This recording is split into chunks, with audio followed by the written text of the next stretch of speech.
Chega um paciente no pronto-socorro com queixa de desmaio. Você sabe classificar uma síncope como sendo de alto risco ou não?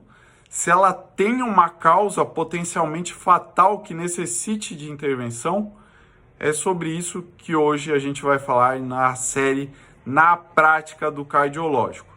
Antes de mais nada, se você ainda não é inscrito no canal, se inscreva, curta e compartilhe com seus amigos para nos ajudar.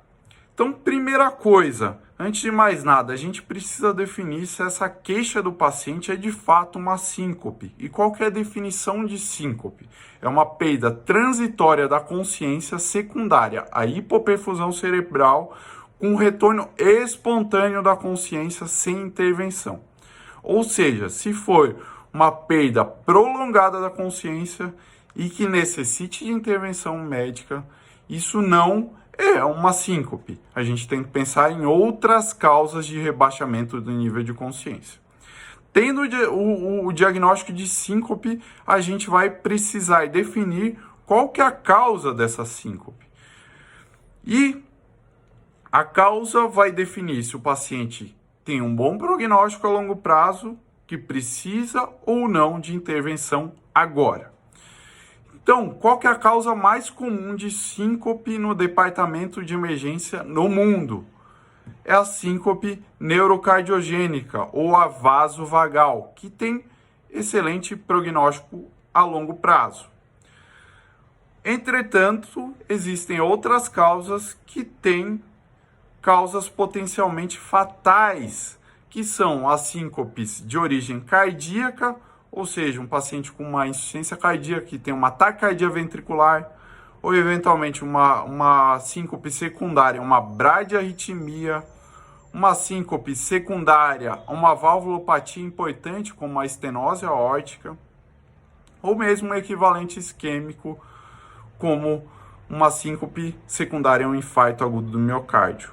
Além disso, a gente sabe que, por exemplo, uma hemorragia subaracnoide pode se apresentar inicialmente como uma síncope, sendo uma causa neurológica.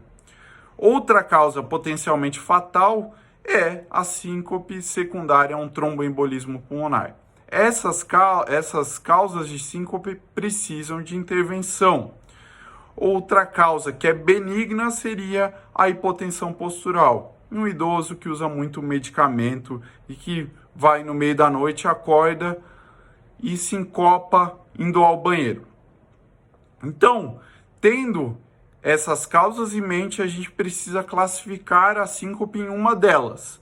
E como que a gente faz isso? Basicamente com três coisas: anamnese, exame físico e eletrocardiograma. Na anamnese, a gente precisa saber algumas coisas. Primeira pergunta que a gente sempre faz ao paciente: o que você estava fazendo quando teve o desmaio? Você estava deitado, estava em pé, num ambiente muito quente, que, por exemplo, fala a favor de ser uma síncope vasovagal?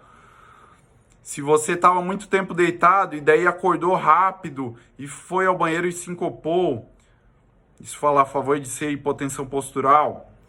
Se você estava fazendo exercício e de repente acordou e não se lembra o que aconteceu, fala a favor de ser uma síncope cardíaca no pico do esforço. O paciente não teve pródromo, teve uma síncope desliga-liga que a gente fala. Ele não teve aquele escurecimento visual antes, teve a oportunidade de se apoiar em alguma coisa para se segurar, para não ter um traumatismo craniano. Isso fala muito a favor de ser uma síncope desliga-liga, uma síncope que é brava, tem alguma coisa ruim aí por detrás. Outra coisa, se o paciente está durante a micção ou a defecação e sincopa, isso é uma síncope situacional, que é neurocardiogênica também, neuromediada. Se ele estava se barbeando, fala a favor de hipersensibilidade do seio carotídeo. Então, a gente tem que classificar a síncope primeiramente nesses sintomas. Segunda coisa importante, quais são as comorbidades desse paciente, se ele tem insuficiência cardíaca com fração de ejeção reduzida, isso já nos dá um alerta. Se o paciente tem história familiar de morte súbita, precoce, fala a favor de alguma herança hereditária, uma canulopatia, uma síndrome de Brugada, uma síndrome de QT longo, uma cardiomiopatia hipertrófica.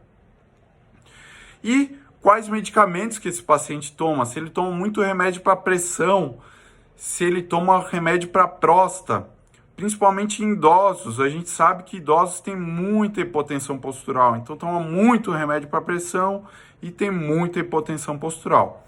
E o próximo passo qual vai ser? O exame físico. Primeiro, dados vitais, se não tem nada absurdo, uma taquipneia, desaturação, pensando em tromboembolismo pulmonar, se o paciente está hipotenso, isso é alguma coisa ruim. Se o paciente tem hipotensão postural, então a gente sempre mede a PA deitado e após 2 minutos em pé. Se essa PA cair mais de 20 milímetros ou tiver um aumento da frequência cardíaca em 20, a gente também pensa em hipotensão postural.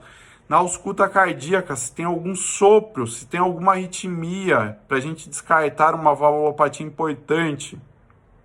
E, por último, a gente vai ver o eletrocardiograma. Um eletrocardiograma completamente normal também nos fala muito a favor de ser alguma coisa boa. Mas cardiológico, eu queria algum critério, alguma coisa para eu me embasar. Existe o critério de São Francisco, que talvez seja o mais conhecido de todos, que ele se baseia em 5 coisas.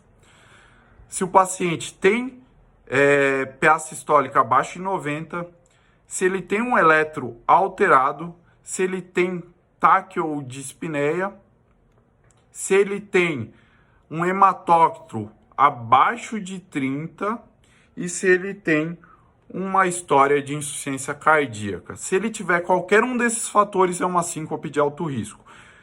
Se ele não tiver nenhum desses fatores e a anamnese, o exame físico e o eletro forem benignos, a gente pode, muito provavelmente, despachar esse paciente do pronto-socorro com segurança, porque provavelmente é uma causa benigna. Beleza?